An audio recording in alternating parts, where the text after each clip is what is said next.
This is the Paradise Unicorn Priestess with another day of A Course in Miracles reading, the Yin translation, where we're using female words. All right. So, January 4th is where we're at. And this section is called The Escape from Darkness. The escape from darkness involves two stages. First, the recognition that darkness cannot hide. This step usually entails fear. Second, the recognition that there is nothing you want to hide even if you could. This step brings escape from fear. When you have become willing to hide nothing, you will not only be willing to enter into communion, but will also understand peace and joy. Holiness can never be really hidden in darkness, but you can deceive yourself about it. This deception makes you fearful because you realize in your heart it is a deception, and you exert enormous efforts to establish its reality. The miracle sets reality where it belongs. Reality belongs only to spirit, and the miracle acknowledges only truth. It thus dispels illusions about yourself and puts you in communion with yourself and God. The miracle joins in the atonement by placing the mind in the service of the Holy Spirit. This establishes the proper function of the mind and corrects its errors, which are merely lacks of love. Your mind can be possessed by illusions, but spirit is eternally free. If a mind perceives without love, it perceives an empty shell and is unaware of the spirit within. But the atonement restores spirit to its proper place. The mind that serves spirit is invulnerable. Darkness is lack of light, as sin is lack of love. It has no unique properties of its own. It is an example of the scarcity belief, from which only error can proceed. Truth is always abundant. Those who perceive and acknowledge that they have everything have no needs of any kind. The purpose of the atonement is to restore everything to you, or rather, to restore it to your awareness. You were given everything when you were created, just as everyone was. The emptiness engendered by fear must be replaced by forgiveness. That is what the Bible means by there is no death, and why I could demonstrate that death does not exist. I came to fulfill the law by reinterpreting it. The law itself, if properly understood, offers only protection.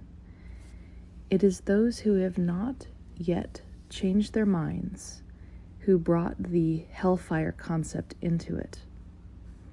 I assure you that I will witness for anyone who lets me, and to whatever extent she permits it. Your witnessing demonstrates your belief and thus strengthens it. Those who witness for me are expressing through their miracles that they have abandoned the belief in deprivation in favor of the abundance they have learned belongs to them. All right, that concludes the text reading for today. Now the lesson for today, which is lesson 4. And the title of it is, These Thoughts Do Not Mean Anything. Unlike the preceding ones, these exercises do not begin with the idea for the day.